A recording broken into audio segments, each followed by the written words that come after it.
بسم الله الرحمن الرحيم الحمد لله رب العالمين والصلاة والسلام على أشرف المرسلين سيدنا محمد وعلى آله وصحبه أجمعين walaalayaal maadaama aynu doonayno dad yar yar ah ee aan waxba akhrin waxna aqoono ummiyiina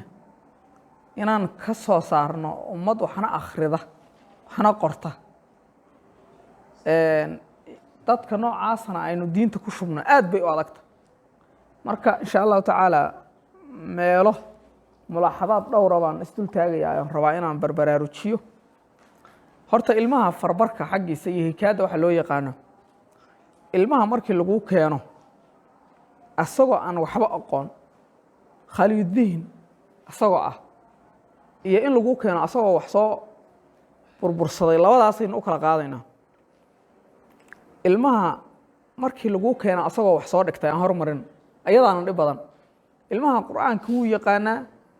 waxaa lagu odhanayaa camuu marayaa waxa weeye juz tabaarak buu marayaa juz kadaa buu marayaa dugsi kalaa laga soo saaray waxna ma akhrin karo horta awalan markii ilmaha noocaasa lagu keeno waxaad kitaabley buu ahaa baa lagu odhanaya marka ilmihi waa lagu keenay macallin ilmahan qabo kitaabley buu ahaa wuxuu marayaa wadaariyaad kitaabley buu ahaa wuxuu marayaa halkaa 5 juz buu dhigta 10 juz buu dhigta ilmaha markaad si dhaba doonaysa inaad wax u bartid imtixaan ka qaad mustawihiisa aqoonta aada u hubi laba qaybood labadaba imtixaanka uga qaad waa mid kitaabka wadaariyaad markuu marayo suuratu nisaa inta soo saadhay waxaa dhahdaa akhri wariya qur'aanka si u akhrinayo ma akhri mise akhrin waa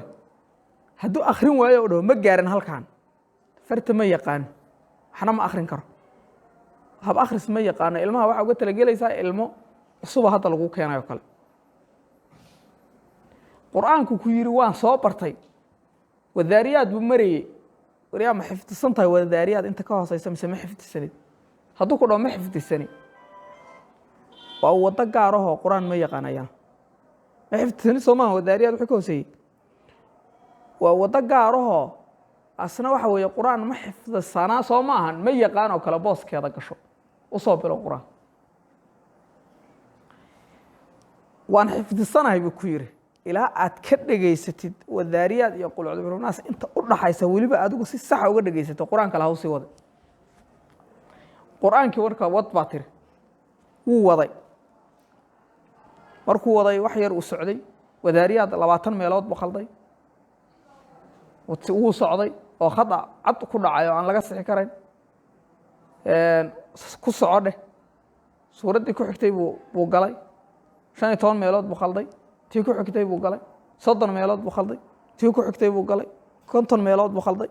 khada badan baad ka heshay waxaa marka xala marka aragtay ilmuhu saa inuu yahayna waxba inuu soo aqoon ka soo qaad eber uu yahay qul acuudu birabbi naas maahane faatixadii markaa uga soo bilow kaas halkaasaan xalkiisa waalidkana marka u horeysa hortiisa ku imtixaan bartu joogana gee ha ka cabsanin oo macallin hebel buu ka soo baxay macallinkii baad isku dhici doontaan macallinkii wuxuu yidhi qofkan qur-aanka ma yaqaan waxyaalo badanoo waxaa jira adigu ilaahay darti iyo ikhlaas shaqadaadu ha ahaato haddaad qof wejiga dhowranaysid qofkiina qur-aanka ilaahay uu ku gafay dee adigu waxaad ka dhigan tahay shaqadaadu ikhlaas ma ahayn taas saasaan leehay taladeedu waa sidaa maxaa inoo soo haray ilmahan lagu keenay qur'aankii markaa tiri akhri waxba ma akhrin karo qur'aanna wuu soo bartay ayana ma yaqaan ka soo qaad bilowga gee ilmahan waa lagu keenay juscamuu marayaa tabaarak buu marayaa waxba ma akhrin karo dee waxaad ka dhigan tahay usoo bilow qur'aanka weliba alifkii ha uga soo bilaabin qur'aankii uu akhrin waaye tan iyo cama hadduu dusha ka hayo laakiin markaad meel kale uusan gaarin usoo saadhid uusan akhrin karayn akhrisku day qur'aanka inaad baratid iyo inaad akhrin kardhid waa kala duwan qofku waa inuu carabi kale xataa buug kale carabiga markaa u keento waa inuu akhrin karaya marka ilmaha akhriska inuu yaqaano haddii kale waxa kugu dhici doona wax aad iyo aad u xun inaad qofkaa wax bartid waad ku dhibaatoon doontaa marka hadduu dawo leeyahay dawe oo xanuunka haya inta ka daweysa markaa qur-aanka u wad wey taas waa intaa waxaa lagu keenay macalin ilmo aan khaaliyu dihni ah maasha allah midka ugu fiican weeye macalin horeba uusan waxba u soo dhigin waa adiga iyo kartida ilmahaas wuu hagaagsan yahay waxa weeye fitradii saxda ahayd buu ku dhashay wuxuu aqbalayaa wixii wanaagsan inuu qaato sida yihiinna uu qaato khalad marka adaa iskale ilmaha aragtaan oo qur-aanka khalda ilmahan wuu yaryaa fiiriya waxaad odhanaysaa waxaad ka baxdaa walcasri wuu khaldaya alhaakum ka bax baad leedahay latarawunna aljaxiim markaa dheh latarahunna aljaxiimu ku haya ay ilmahan qur'aankan miyuu awal yaqaana markuu adig ku yimi soo asagan waxba aqoon laguma keenin yaa khalday marka qofkee macalin adaa khalday khaladku meel kale uu tegaya male ma khaldinoo anigu dee saa uma akriyo qur-aanka waan aqaanaa soo ma oranaysid anugu saasaan qur-aanka u akriya waan nin qaari oo mujawida ahay anugu ma khaldin waxaa leeyahay haddaad mujawid tahay ilmahan marka hore mujawidna ma ahayn qur-aan kalena muusa akrin karin ummi buu ahaan waxba akrin karin laba mid baad ku khalada ama adaa laxni ugu mariyey waa qodob ama tasaahulkaagii baa faraha ka qaaday oo wuxuu doonaa ku hadlo markuu qur-aanka akrinayso lama rabin inaad dhahdo jooji wariya saa anugu kuguma marin soo saa ma ahayn qodobkaas boqolkiiba boqol halkii meelo uu laxniyo ilmahaasu mas-uuliyaddiisa macalinkaa iskale macallinoo mas-uuliyadda ha dayicin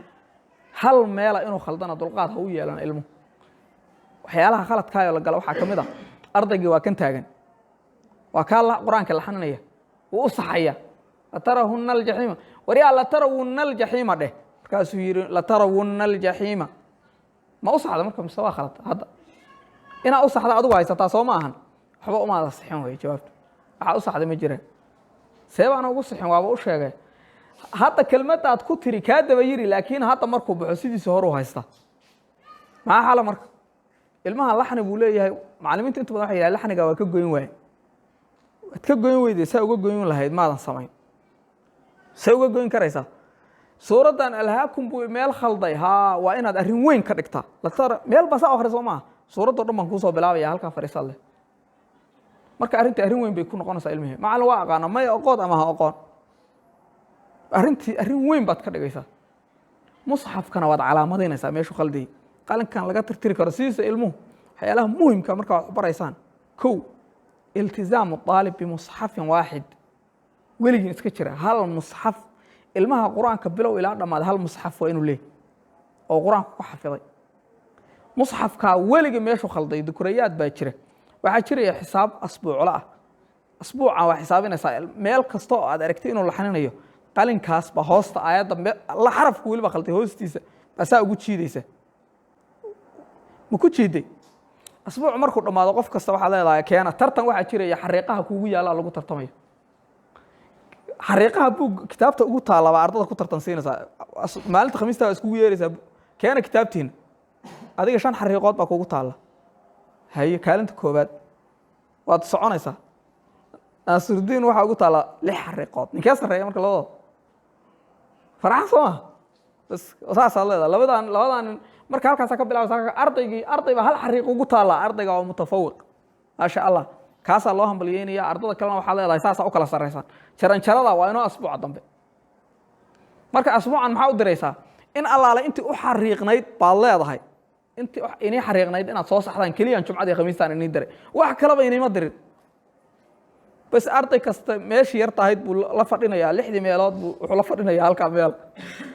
jumcada imaanayaan waa sabtidii marka maxaa samaynaysaa macallinku waa inuu ku taagnaataa meeshu ilmuhu saa markaa usoo gashay marka sabtidii meeshaad qur-aan kale dhegaysan lahayd waxaad leedahay ugu horreyn waa inaad meeshii qof kasta oo meeshii keliya aan kuu diray waa inaad haysaa qofki si usoo ordayo marka macallin ka dhegaysa anu meeshii waa soo saxay buu leeyay tan iyo jumcadii ma seexan ayadaa ku taagnayd marka arrinkaa arrin muhiima wey macallimiintu waa inay ardayga ilmaha waa inay aada uga dadaalaan farbarkan marka gelaya ilmaha khaaliyu dihni baa lagu keena waxba ma yaqaanin waa kaa iska socda soo maa maasha allah wuu wanaagsan yahy adugu wakaasee khalad ha u dhigin waa qodob farbaristii baynu marka gelaynaa see loo farbaraa ilmaha horta macallin waxaa la doonayaa taariikhda ilmaha lagu keeno qor ilmaha goormaa lagu keeno caawa lagu keeno taariikhdaas oad qoranaysaa 4 bisha May 2023 soo ilmaha laguma keenin waa in ilmahaas muddo intee ku farbaraysa adigu hadduusan maamulo kula xisaabtamo aadan lahayn adigu waa inaad isla xisaabtantaa haddaa adigu maamulo tahayna qofka ilmaha u dhiibtay kala xisaabta ilmaha intaasaan kuu dhiibay haye 4 bilood baan doonayaa ilmahaas inaad ku badhid alkitaaba 1 walqiraa'a 2 walimlaa 3 intaa waa inuu yaqaan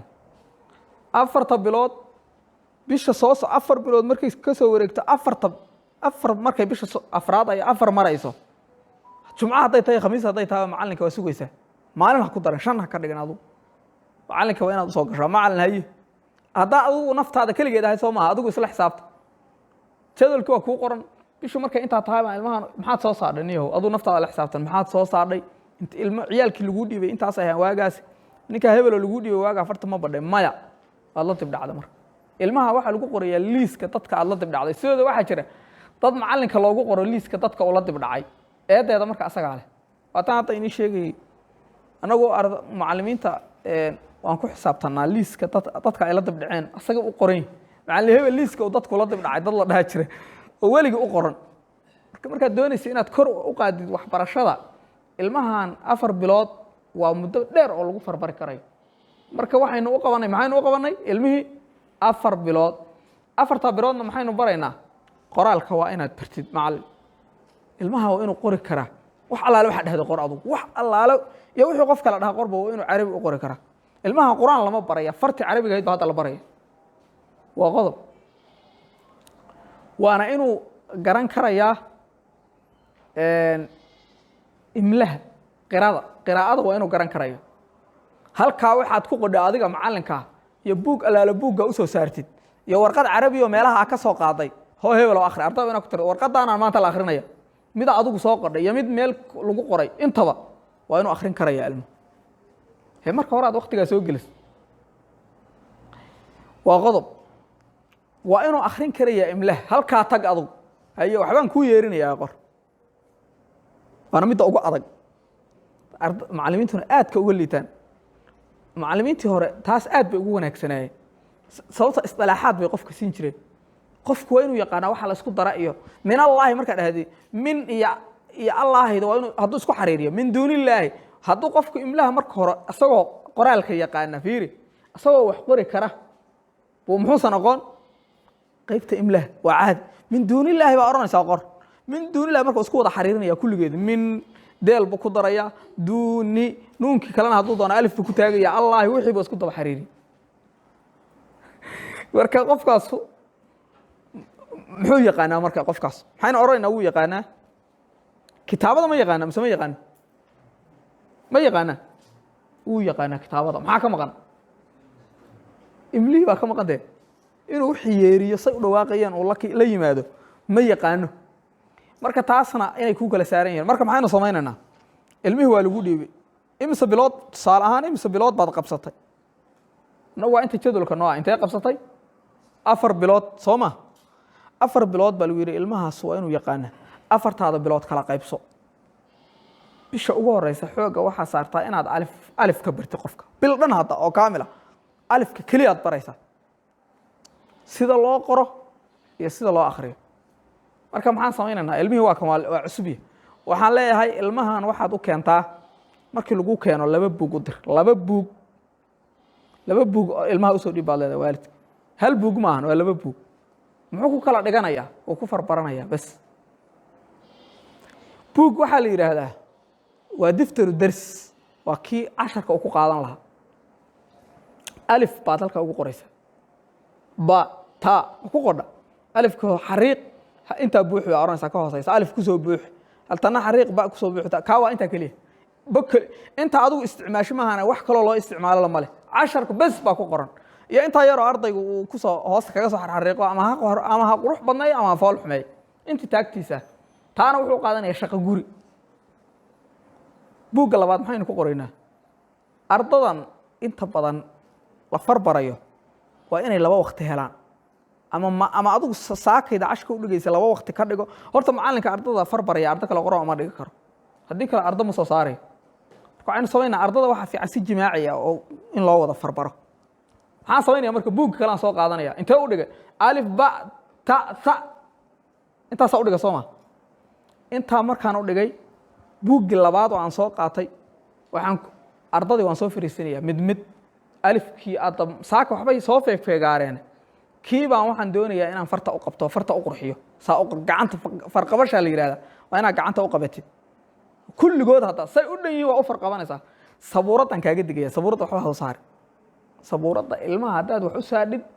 wuu sasawiraya sabuuradda haddaa ka baabi'isina ma baranayo weligii sabuuraddu itikaalanaya itikaal bay leedahay waxaa la doonayaa qofku asagoon sabuuradna haysan baad leedahay alif xataa buuggii kale aan fiirsanayn alifkii qor marka sabuuradda iska jira weligiin ilmaha sabuuradda wax loogu baro ma farbarto asagoo wax walba qori karuu safarta aqoon wax walbana hadda qori karaa sabuuradda ma u saadhay daqiiqaduu ka gaarsiinaya sabuuradda wuxuu ku qornaaya oo dhan warqad ka buuxinaya laakiin ma farbaran halkaa waa inuu wax ku qori karaya markaynu sidaa samayno waa fartaa u qabanaysaa farta ma u qabatay bog dhan oo farqabasho ama ku qodhay qalinkan inta badan la tirtiro qofku inuu wataa maalin walba bog adigu aa u farqabatay muxuu isticmaalayaa bog uu fasalka dhexdiisa uga shaqeeyo hadda buuxiya shaqo guri ma ahan shaqo guri intii yarayd baa u aho deeligaha ahayd maalin walba muxuu qaadanayaa bog adigu aa u farqabatay iyo bog uu bartaa kaga shaqeeya halkaa ku qoraad leedahay hadhow baa ardadii qalin baad haysataa ardadii sida qurux badan usoo qodhay waad u saxaysaa kuwii kalena waa ka khaldaysa intaa yartaa baad ku dhiirigelinaysaa ardaygii si qurux badan usoo qora ardadii kalaad leedahay usacabiya nacnacaagi yarka ahaayoo aan sheegay baa jeebka ku wadataa ee xabadda ahaydoo weligay xabaddaas mutafawiqa bokos baad iibsanaysaa bokos nacnac muxuu kaa tiri adigu ardayga mutafawiqa baad siinaysaa keliya inta kale waxaa leedahay idinku farmiinaa keenin maanta haddaad biri soo gaartaan biri marka ardayga waa laga qaadanaya rag soo dadaalay baa ka qaadanaya marka qorshahaas waa qorshaha farbaridda bishaan markaan farbariddi dhammaystiro alif bata hadda isku xiriirinta ma ahan waxa farta lagu qurxiyo oday qofku markuu farq bacda markaa si qurux badan u dhigtid hadhow inaad xiriirisid qaacido kala weeye soo ma xiriirka ka dhaaf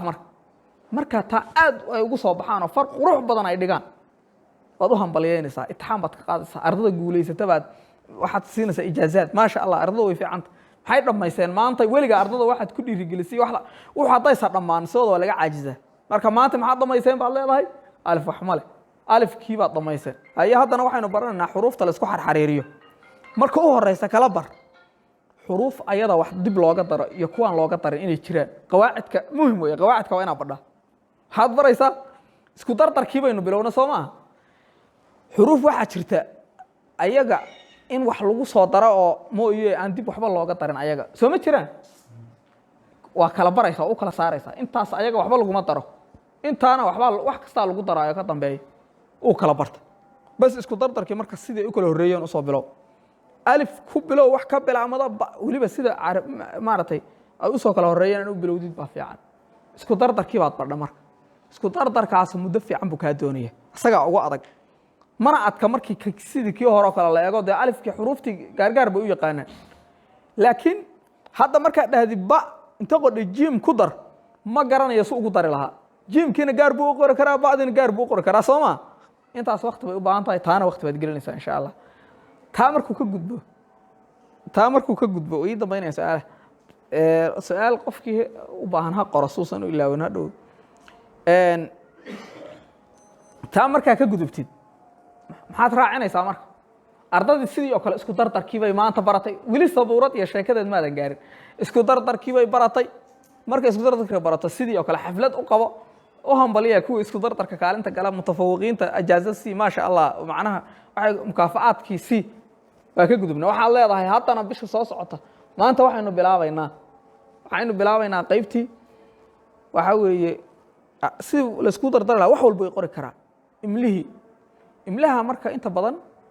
qaybta kitaabada markaa ku jirtid qiraa'adaba waa kitaaba iyo qiraa'a soo maaha kitaabadii bas baynu dhammayna qiraa'adii baynu marka baranaynaa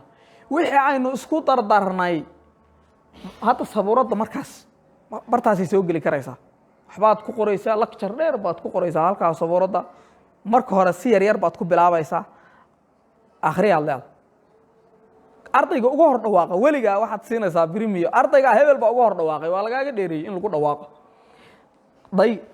surcat alqiraa'a iyo surcat alkitaaba labada waa la bartaa soo ma taqaanaan wariyaasha hadda dadka ah marka saxaafadda baranaysa maxaa lagu tababaraa waxaa lagu tababaraa surcatul qiraa'a wax allaala waxaad aragteen oo war ay daldalayaan way akhrinayaan ma ahan war ay dhakada ka soo qabteen soo arrin cajab lama hal meel kuma istaagayo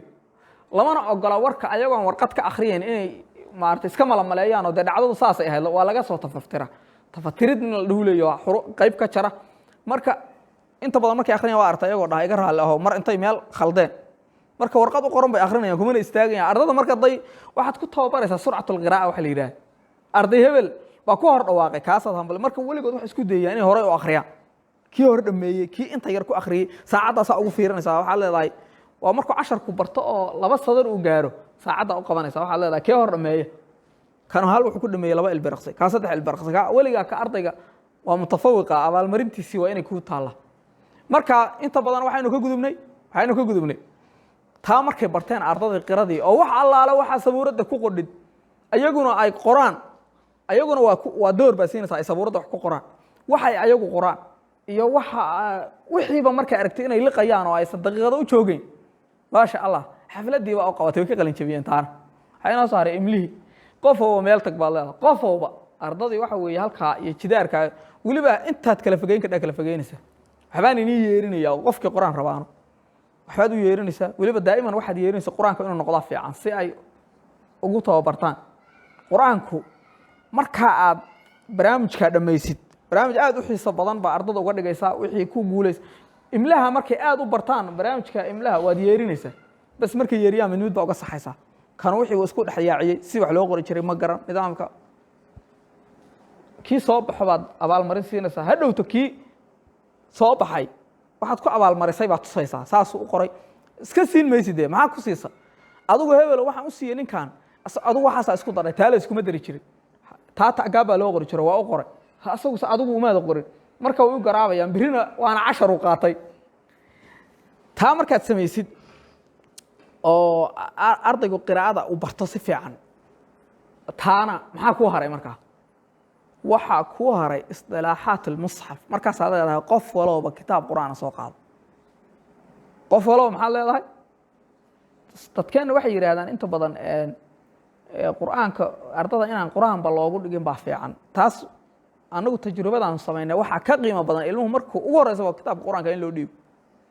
sababtoo ah kitaab quraanka akhriskiisu baranaya anagu markaan suuratu tawba anoo maraya kitaab quraan la ii keeno markii ugu horeysay suuratu waan quraanka dhigan jiray suuratu tawba markaan marayay baa kitaabka quraanka la ii soo gaday waa akhrin waay ulaaika meesha oo akhrin jirnay ulaaika oo qoran tahay oo alif baa meesha ku jiro uu seeyahay kitaabkan markaas markii ugu horeysay waxaan waa khalkhaldan yahay kitaabkii tan isdalaaxaadkiisina ma nabaran waa khalkhaldan yahay baan kitaab teesan wuxuu qori jiray marka maxaad ku bilaabaysaa ilmuhu suusa ugu sasin marka u horeysa kitaab quraan aad keenaysa istilaaxaadka mushafka oo gaarka ah ilaa mushafku wuxuu leeyahay istilaaxaad Soomaa istilaaxaadka mushafka inuu ku akhriyayna markaynu barno kadib bas imlihi baynu u baxayna ilmihi markuu taasna ka qalin jabiyo bas muxuu u baahan yahay marka adigu ha khaldan marka ma khaldana ma sha Allah weeyo uu qalin jabiyay shahaadada waa inaad siisaa haday ku suurtagelayso inuu dhamaystirtay farta waa 4 bilood ka bacdi 4 bilood ka bacdi ilmihi shahaada waxaan siinay hadaa doontina ha siin laakiin xaflad u qabo inuu qalin jabiyay qofkaas fartiibu si fiican u bartay waalidkii ha arkeen wax walba inuu akhrin karo tashjiic loo sameeyo ma sha Allah ilmahaas halkaas ka gudbo markuu gudbo mushafka u bilow adigu markaa wixii ka dambeeya waa sharxii kala u raacaysaa waa waxaad adigu khaladay intaasan taa ku soo gabagabay waqtiga aan ugu yar waa farbarida inta dambe oo dhan waa soo fududayn doonaa xiriirka macalinka iyo waalidka bayn inta badan macalinku day inta badan waxa laga yaabaa ardada inuu hayo sida waalidiintoodna wax yar ka yaqaan hooyadii buu yaqaanaa saynu aragna inta badan ciyaalada hooyooyin baa iska wada haysta waalidiin aabayaashina waa iska mas'uuliyad yar yihiin waalidka waa inuu leeyahay inta badan xiliyaal uu soo booqdo iskuul macnaha meesha quraanka aad ku dhigtid xarunta quraanka waa inuu soo booqdo ardadu waalidiintu xataa isbarashada ayagoo isbartaan oo ay wada shaqeeyaan wax badan bay faa'iideysaa marka majmaca waa inay leeyihiin meel ay ku kulmaan xilli aad kulmisid xilli aad adigu ku tala gashado inta marti qaadid oo u soo diyaarisay wixii aad shaahooday inta yar oo lagu fariisanayo kale aad wacyi geliso dad waxa laynoo baahan ardadii meel fiican bay inoo maraysaa inaan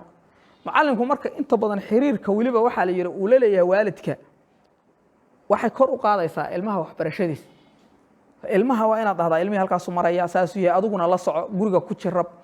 bal inuu yaqaano waa inaad ilmihii waalidkii taleefonka dhammaantood waa inaad taleefonkooda haysaa ilmihii ka waran qur-aanka ma akrinaya guriga muxuu ka waxaynaya saas kale inaad ula socotid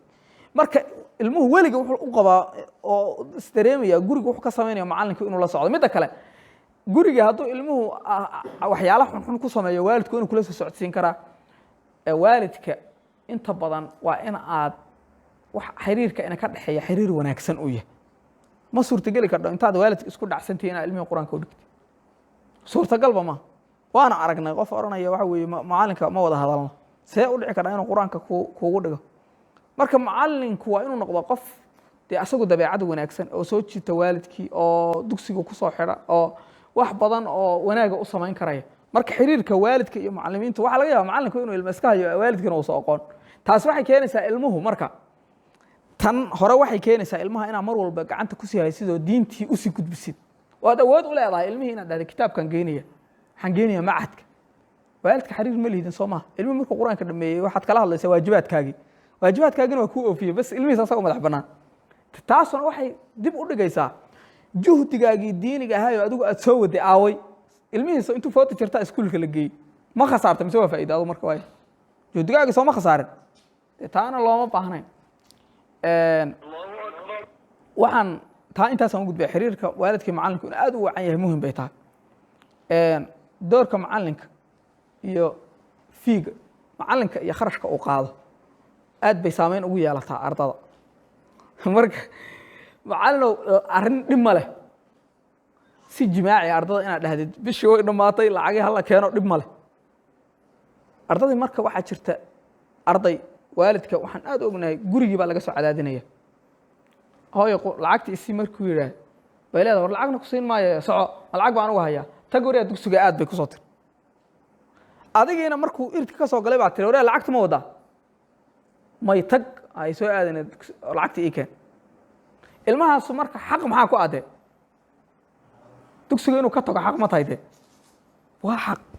marka adigu day ha noqonin qof munafir dee waxa weeye xadiidkii nabiga sal allahu alayh wasalam yasiruu walaa tucasiruu waabshiruu walaa tunafiruu marka waxaa la doonayaa inaad ilmihii si gaar ah ula macaamilsatay weliba waxaa fiican ilmaha markii fiiga barnaamijkiisu uu adkaago ardadu yaysa ogaan waxa ina dhex mara asaga waxa weeye asagana qalbigiisa ka madax bannee soo ilmihii waalidka soomaada baran soo lambarkiisiina ma haysatid haa maxaa ilmahan marka cadaadis u saaraysaa ha saarin aduu qur-aankaaga iska dhigo faraha ka qaade waxba kaama gelin fiiga iyo waxaan waalidka kala mudanayna marka waalidkii waad kala hadla sida adigu ula hadlaysid waa adig iyo dabeecaddaada iyo raganimadaada laakiin ilmihii yaraa ee halkan joogay asaga wax saamayna ardada kale wax isku caydaa ardada ilmaha aan aabihii wax ka dhiibin ama hooyadii fiiga ka soo dhiibin ardada way yasaysaa marka ardada tusaale ahaan giftiga dugsiga ku dhigato waxaa laga yaaba ardo badan inaad lacag aadan ka qaadan ardadaasu waa inay yihiin wax adigu aad og tahay laakiin ardadu aysan ogeyn inaad lacag ka qaatiyo in kale ilmahayba lacag lagama qaato soo ma ardada way yasayaanoo waxay odhanayaan idinka awalba lacag layn kama qaadan jirinoo ardadu ma ogtahay waxaas sharaf bay u tahay lacag ayagu say isleeyihiin marka inta badan waxaa la doonayaa taa fiiga macallimku inuu yahay macallim u dulqaad badan ardayga aad qur-aanka u dhigaysina wax saameynaysan ku yeelan haddiiba lagu diida ka oran fiiga ma bixinayo uu yiri macad ilmaha inaad u cayrisid miya halkaa marka waxaa ka caddaanaya sababta dugsiga u dhigaysid taasay ka caddaanaysa war idhaaf adiguna ilmahaaga waxba u dhigi maaye maya ilmihii waxaaba laga yaabaa ilmo wanaagsan oo ardada ugu wanaagsan inuu yahay waayahay ma habaaraysaa maya taasuna waa kasii xunta inta badan dadka waxay yidhaahdaan ilmaha markii qaalinta oo kale macallinka loo diido macallinkii si habaar uga dhacayo macallinkii baa habaaray oo waa ceebba dee waxaas allow yaana habaare ilmihii wax saamayna asagu fii iigu dhig qur-aanka kuma odhan qaalin iyo geel iyo lo midna kuma lihid asaga ciddaad ku lahayd waad garanaysa soo maha waad ka weyday ilmaha waa ardaygaagii waa inuu dadka ugu jeceshahay waa inaad u ducaysaa waa inaad kitaabtii kusoo xirtaa waa inuu arday wanaagsan yahay wax saamayna xataa inaa aabihii isku dhacsatay iyo hooyadiina ha u sheegi inuu fiiga ka bixin waayena hala wadaagi soo maarag waxaa laga yaabaa asagu inuu qof wanaagsan oo ku noqdo oo ku abaal celiyo oo ku anfaco haddaad adigu waxaas ikhlaas ay kaa ahay marka taasna aad bay muhiim u tahay fiigu yaysan saamayn madrasadaada wey fiiga aad ka qaadaysid ardada madrasadaada wax saameyna oo wanaaga mooye saamayn negative aysan ku yeelan waxaan kaloo ayana rabaa inaan baraarujiyo macallimku doorka uu ku leeyahay ardayga xifdisiintiisa qur'aanka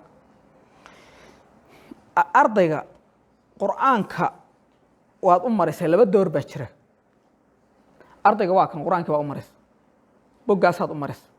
waxaad tiri niyo waxaan kaa doonayaa ardayo waryaa qur'aanka soo xafido duhurka markay tahay cashar ka soo baxa aroortii ka soo baxa casharka maqribka inta fasaxday arrintaas way adag tahay haddaad doonaysa in arday qur'aan xifdisiisa saa kuma xafidaan qof kastoo wax la barayana saa kuma baro macallimka la doonaya inuu baro marka doorka xifdisiinta ugu weyn macallinkaa leh waalidkuna door buu leeyahy doorka waalidka iyo doorka macallinkaba labadaba macallinka laga rabaa waalidka macallinka la rabaa inuu la hadlo oo barnaamijka la socodsiiyo uu yidhahdo macallin hooyo iyo aabe ilmahaaga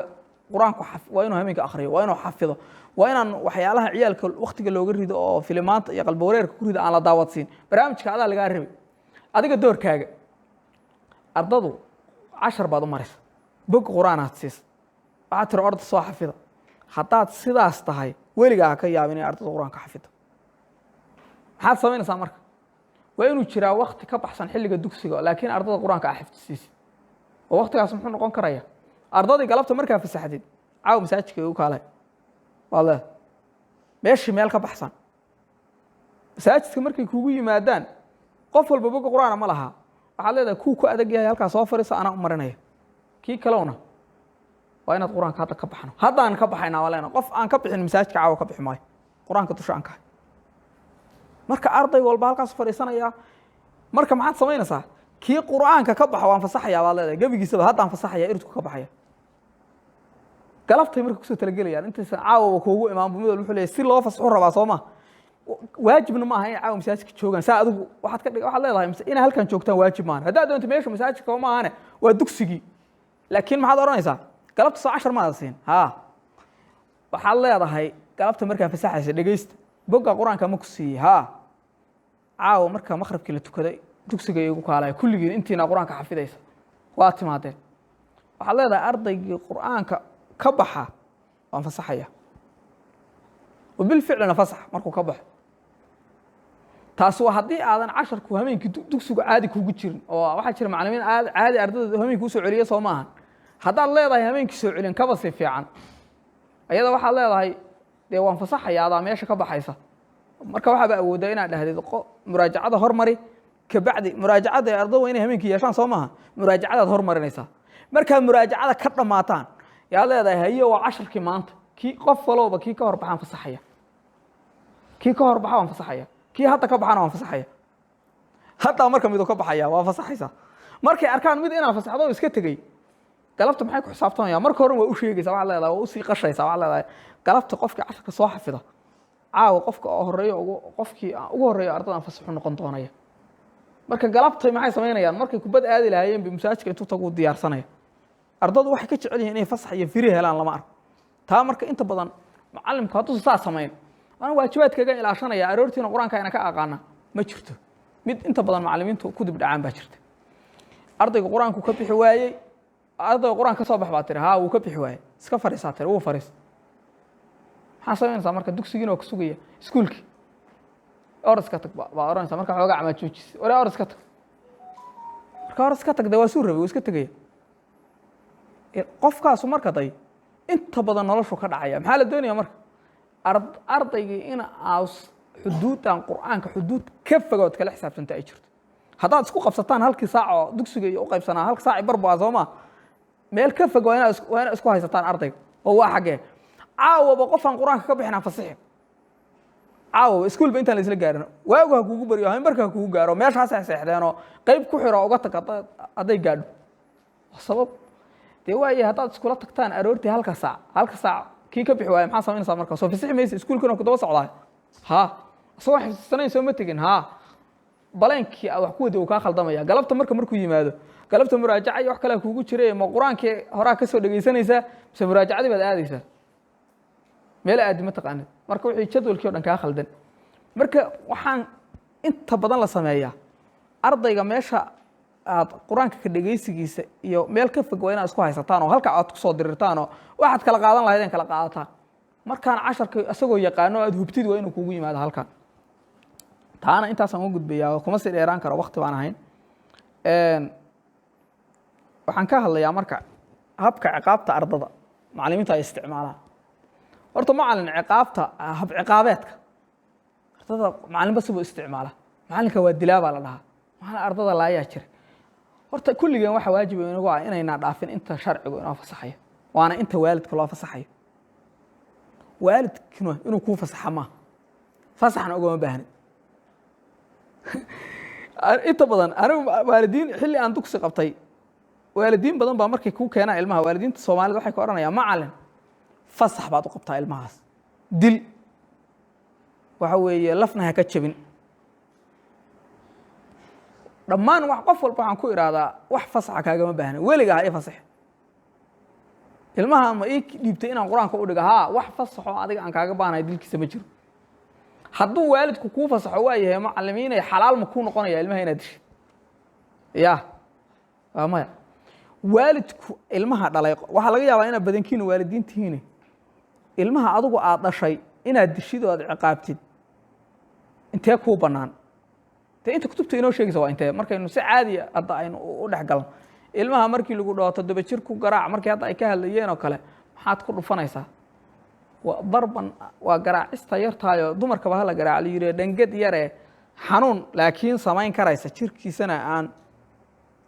barar ma u yeelaysaa mise midaan u yeelin baa la rabaa waa midaan barar u yeelin dhangad yar aan waxba ahayn laakiin duur oo kale iyo wixii la mid ah xanuun uu ilmuhu xoogaa u dareemo saa yiraahdo marka ku dhufatay laakiin waxba meesha aan ku reebay intaas oo intee xaba marka ma intuu radci ka samaynayo waa iska deynaya macallin u noqon maaya سواء لا انت سطح جيروه سطح سلقوقل سطح حتى دافتي هذا دم بيجي اسكلا وحكو تكلت ku qoro warqadaada ku qormanaysa marka intaas horta ciqaabta lagu ogoliyo macallin oo inta iska soo qaatay baq inaad iskaga siisid maya taana waliba waxa u sii xiran waa inaadan ku dhufan meelaha maqaatisha hadaa ku dhufatid dambiga aad u dushaaday waa inaadan ku dhufan meelaha quruxda qofka u noqonaysa waana inaadan jirkiisa dilaacin ushaas waxna u geysan hadday dilaaciso oo gaadho ka war taasu marka diyadiisii baa macallinka fuulaysa macallinku diyada beri ka noqon maayo ilmaha yar diyadiisa waa inuu iska bixiyo hadduu xadda ka gudbo waalidku hadday kugu dhaafaan ka waran ay dhaan macallin anaa kugu dhaafnay wax diyaa kaama rabno kaama dhaafmanayso waalidku sidiisa ilmaha uu dhalay diyadiisa ma cafin karaa mise ma cafin karo sharciyan haddii hadda ilmo kale ay isdilaan oo u jeexo ما عفين كرا يا مس ما عفين كرا يا والد يا ما عفين كرا وحر المهن حر ما أضام بامس حر أضام وعفين كرا هدوية حر هدوية ما عفين كرا وكا حقي يسوي ليه أدو واجب وعكوا أنا أقادد وأنا عفية ما شرته وأنا وحرتي ما شرته عيالكم أنت هو استلان ما شرته أنا ما أركن مالي كطال لعله أنا يدونك أركتان أما habdhaqanka Soomaalida la iska raaco marka anu waxaan qabaa xeer ciqaabka macalinku waa intaa waxaan aad uga soo horjeedaayo anigu aan kala digaya waxyaalaha iskuulada laga soo naqliyay oo ciqaabaha foosho xun ardada ayaan loo isticmaal farta ku wareeg ha oran dabada dhagaha qabo ha oran waxaas oo dhan gaalada inoo keentay waxayna doonayaan gaaladu ayagu ciyaalkooda ma isticmaalaan waxa weeye luku istaag ha oran gamcaha saa u taago dhagaxya saa u qaad ha oran waxyaalo badan baa jiro aan ogaaday in la isticmaalo dhammaan xeer ciqaabaadkaas oo dhan anshaxa sharciga way ka xun yihiin way ka baxsan yihiin marka ha isticmaalin macallin aad iyo aad ardayga maxaa marka lagu ogolyaa intaa yar boqolkiiba 99 waxa la doonayaa ilmaha ciqaabkaad ku ciqaabaysid ha noqdo dhaar iyo dagaal aan weliga aadan la soo salgaarayn oo haddaan ku qabto oo ha ka dhabayn laakiin mar haddaan ku qabto noolaan meesi waalidkuna waa sidoo kale hada inta un baa laga rabaa ilmaha u dhaardhaaro hadduu fiicnaado waa saa rabtay maxaa u dilaysaa haye hadduu ku dhaho markaad indhaha u gaduudo si uu ooyo macallin u noqon maayo uu yiraahdo bas intaas awalba laga rabay radci baa soo ma radciga waa ka sameeyay macallin u noqon maayo waa sameeyay ka garaacaysi waxay ku leeyihiin ilmaha marka inta u yeertaa dhawraa maxaa waxa u sameeyay hadduu ku dhaw macallin mar dambe u laaban maayo waa mamnuuc in ul ku dhufatid maxaa kaloo ka rabtaa miyuu dhaafayaa maanta hadaa garaacaysi macallin u laaban maayo may sooma marka aad usha ku dhufanayso waa hadduu uu madax adkaado oo u dhaho waa samaynaya wixii markaas aad ku dhufanaysaa ushi oo inta yaraydo lagu ogolaa 3 jeer birif ku si waxba ku qaadan waa 3 jeer dee adu maadaha in kala taadi man axbabta weeye maxaad ka qaban karaysaa halka uga har wey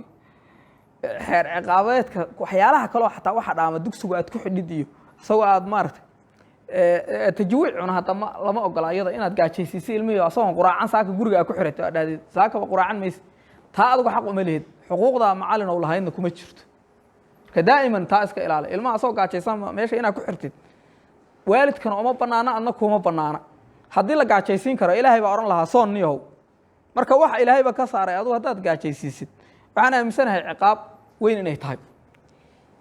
isweydiina marka ilmaha yarka dhibta u geysatid iyo inkaarti macallinka ma ku dhacaysaa oo yaa ka difaacay cid ka difaacaysa anuu ma garanayo waa ilmo yaroo madluuma hadduu ku habaaro ku yiraahdo bal kula tagtay macallin balaayada ba kula tagaysa xanuun Allah ku rido ilaahay balaayo ku keen saa ay ka soo kala Allah ku gal inta waa kugu dhacaya marka ilmaha yaroo saqiirka ayuusan ku habaar intaas oo dhan waxa u daliila ilmaha yar ilaahay subxaanahu wa ta'ala cid uga xaq weyn horta ma jirtaa mise ma jirto waa may Soomaa ilaahay wax waajibaada ma saarin waxana ma saarin faraha ka qaaday biir intaad aqli fiican yeelanaysid adiga marka macallinka doqonnimadaada ilmihii noocaas ahaa oo ilaahay ba faraha ka qaaday dambi ha ku gal saas weey dambi ha ku gal weey ilaahay sakaat albidimadiis taa waa sida waxaan kala u gudbayaa gabdhaha yaro intaas baan ku soo koobaya qaybta gabdhaha dugsiga dhigta gabdhaha nimayo hana la ilaaliyo hana la iska ilaaliyo aad bay u shar badan yihiin oo u dhib badan yihiin oo ciyaal wiilasha uga liitaan oo u jilicsan yihiin marka waxa weeye in waxay u baahan yihiin annagu hadda inta badan macallimiinta quraanka gabdhaha aad baan uga sijirnaa inay wax ku dhuftaan gabdhaha laynina ulna ha u isticmaalna dhahna wiilasha way ka jilicsan yihiin wayna ka edeb badan yihiin oo guriga inta badan joogaan way iska edebsan yihiin suuqa ma wareegaan filma inta badan ma daawadaan haddaan hooyadood ay saxumayndo uma bixi karayaan kubad ma cayrsadaan inta badan waa lagu shaqeeyaa gabdhuhu dhib aad ina ogeyn bay qabaan gabadhu wiilka la eg gabar 5 jira ma sax wiilka maxay xaafadda ka qabanaysaa gabadha yarta ay 5 jirta waxa la samaynayaa wax alaal waxa weel guriga reerku yaan ayadoo dhaqdaa laga yaaba waa lagu shaqeynayaa hooyada markay canjeera dubayso weelasha oran isoo gurbay oranaysaa sida wax u shaqeynaysaa aan caadahay marka adiga macallinka inaad taa ogaan macquul ma aad bilaan xariisay maxaa u soo daahday aroortii adeed waxaan ogahay anagu madrasadayadii gabdho inta labada la kiciyo labada waa kuwa waaweyn oo inta badan gabadho haday 15 gaadhana waalidku hooyada wax kala ma ogola inay u shaqeyso mooyee waajib waxay uga dhigaysaa inay iyadu canjeelada dubto wax kasta inay qabato waana seexanaysaa waajibka iyadu saaran marka labada kuwa inta la kiciyo labada hadda waa labada wallahi labada qaybtood la kicin jiray oo aan ogaan labada inta la kiciyo oo waagu markuu bariyo inay quraacdii oo dhameystiran reerka intay u diyaariso hadda labada iyadoo kacday dugsiga ay kuugu timaado aroortii marka qofka labada soo kacay oo aroortii dugsiga yimid adigu macallin labada hadda kacday aroortii dugsiga markaa tagtay maxaa samaynaysaa sama hurdoonaysa madaxa ruuxaysa Soomaa ayadii marka waa halkaan ay fadhidaa hadday hurdooto inaad ul kaga naxisid oo madaxa ku dhufatid ma taas waxa weeye waxaad noqonaysaa qof arxan laawo ah inta badanna ciqaabkaas waa kugu soo laabanaya marka gabdhaha si gaar ah loo ogaado aad iyo aad loogu naxariisto dugsiga gaalada iminka sasabanaysa ku haysa noocan weeye gabdhaha saha loo yeelo kada war diinteena uga naxariis badan laakiin inagu yeena noqon dadka gabdhaha ka cayriyo dugsiga waxaan kaloo rabaa inaan baraarujiyo 3 qodob baan gabdhaha qodobka aan ka baraarujinayaa qodobka labaad gabdhuhu markay hadda muraahiqaadka galaan wiilasha way ka edeb daran yihiin wayna ka khayr daran markay gabadhu 15 iyo gaadho meelaha horta marka koobaad 10 kala ku bilaabanaya dhiig bay helaysaa waxa weeye inan bay ismoodaysaa ayad way isbidaysaa waxay samaynaysaa quraanka xifdisi baa lagu yiri dusha ka bar todobari way dugsiga ka maqraanaysaa todobada bari marka anagu waxaan ogaanayna waxa weeye ma baratay inay dhahdo macallin 10ka marihi bay oranaysaa horta waxa iska jirtaa gabdhuhu in badan ayagoo ah haddaan xilligaas lala soconin qur-aanka inay iska dhigtaan baa laga yaabaa iyadoo xaaidaa iska wadato ma taqaano way ka xishoonaysaa inay dhahdo inay marka inay dhahdo dugsi maanta qur-aan ma lihi macallin bay ka xishoonaysaa marka ardadu haddaa ardo noocaas haysatid si gaara u fahamsay barnaamijkaas waa barnaamij diine taa markaa samaysid macallin maanta qur-aan ma lihi bay ku tiri qur-aanka xifdisiisoo laguma oran annagu miyaynu dhahaynaa ardadu gabadha qur-aanka waa inay akhrisato xaayadada sida nimanka dhahoo kale may oran mayno gabadhay qur-aanka see u xifdisiin karaa horta mid yaan lagugu sirin macallin qur-aan ma lihi haye maanta shalay qur-aanka way dhiganaysa soo maaha maantay ku tiri qur-aan ma lihi qoro taariikhda ay ku tiri qur-aan ma lihi haye waa inaad taqaanaa xilligee socotaa yaan lagu sirin 2 asbuuc bay intay maqnaatay oo leedahay haddaan soo galay waxaasna wax jira ma marka daa'iman adiga iyo hooyadeed iyo waalidka waa inaa xiriir leedihiin gabadhaas xilligaas midda kale bishaan ayadoo ku tiri qur-aan ma lihi isla bishii madaxeedii qur-aan ma lihi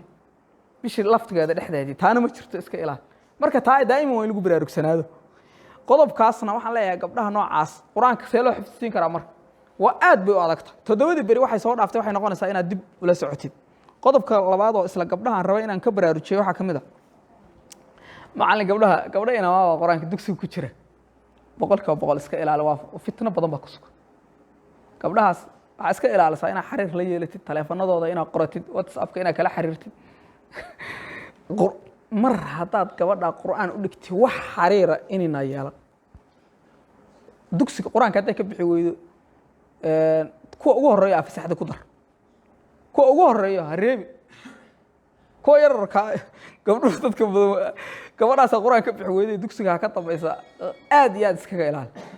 anigu waxaan samayn jiray gabdhaha markaan dugsiga u dhigi jiray mid hadday ka bixi weydo hal mid kama fasaxi jirin hal mid arday kama fasaxi jirin waa ilaa haddii kale dhammaan waa wada fasaxi jirin soo ma arag dadkaan aragta qalbigooda wuu xumaaday macallinka waa la tuhmayaa waxaa leeyahay gabdhuhu la haraa haddana saas wax kalaa jira marka gabdhuhu muraahiqaad yihiin iyo xataa hadday yaryar yihiinba waa la iskaga kaa tuhmaya weliba haddaan nin dhalinyaro tahay ka sii daran marka gabadhii inan markay noqoto oo dugsiga aad u dhigaysid waa inay ardadan kale ay 100% intaasoo mitir kaaga figtay intaasoo mitir waa inay kaaga figtay si guuda markaa irshaadinaysa waa inaad u irshaadisaa qur-aanka hadday ka bixi waayaan waa inaad kuwa ugu horreeyo fasaxda aad ku dadhaa waa inaad si kale ula mucaamalotaa taleefankeeda waa inaadan aqoon waa inaadan waxa weeye whatsappka ku darsan dhammaan waa inaad kala xirantihiin anu taasaan ku naseexaynaya taana intaasaan leeyahay hal qodob baan ku darayaa xaadirinta ardada qodob muhiima weeye macallin markaa soo gasho fasalka waajibka ugu horeeya lagaa rabo waxa weeye ardadii inaad tirisay inay dhan tahay in kale buugga xaadirin horta waa inaad leedahay xaadirinta marka qaab fudud baa jira oo habeen dhaweyna intaan sheegay aan ilaaway macallimiinta qaybtooda igu baraarujiyeen ay dhaheen qaab fudud ardadaada 100 way haysatid fasalkaana inay kugu jirtaa 100ka waxa samaynaysaa 11 arday hadda tusaale 11 waxaad ka dhigaysaa 100 arday soo maaha 10 arday baa ku soo koobi karaysaa 10ka waa isku xiraysaa hal arday baad waxa uga dhigaysaa gudoomiye iyo horjooge markaad yeerinaysid 10 lambar soo maahan lambar 1 waxa la yiraahdaa 10kaas hebel gudoomiyaha u yahay lambar 2na 10kaas la yiraahdaa hebel ba gudoomiyaha lambar 3na 10kaas la yiraahdaa 10 baa magacooda lambar 3 la dhahaa anagu saan u isticmaalno waa hadhow 10 arday kugu inaad intaad oran hebel ma maqan yahay ardaygana mas'uulkaaga asaga tirinaya markaad leedahay waa yeerinta markaad dhahdo mid walba tirsanaya 10kiina isku meel bay fadhidaa markaas aad leedahay lambar 1 kaas leeyahay waa dhan ninkaana kaliya oror ama muxuu ku leeyahay hebel baa maqan lambar 2 waa dhannahay ama wuxuu ku leeyahay hebel baa maqan lambar 3 waa dhannahay hebel baa maqan hebelka waa qoranaysaa lambar 4 lambar 5 10 waa dhamaysaa fasaxantiin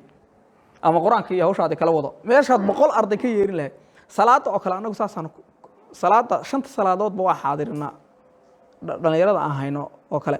saas kale oo ku xirta 120 weey 120 kooda waa 11 qof 11 nin baa horjooga iga lambar 1 waa dhannahay lambar 3 4 5 6 7 11 bas intaas kaliya waqtiga iga baxba inta waxaan kaloo samayn karayaa anoon yeerin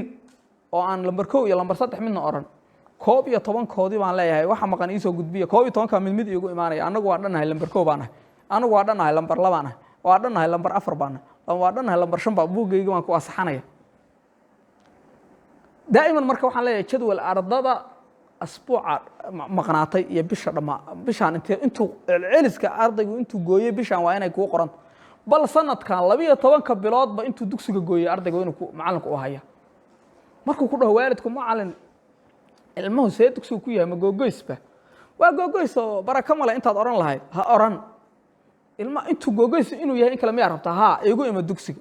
buug u soo bixi bishii koobaad intaas tirso bishii koobaad intaas gooy bishii labaadna intaas gooy saddexaadna intaas gooy isku darso imisa yahay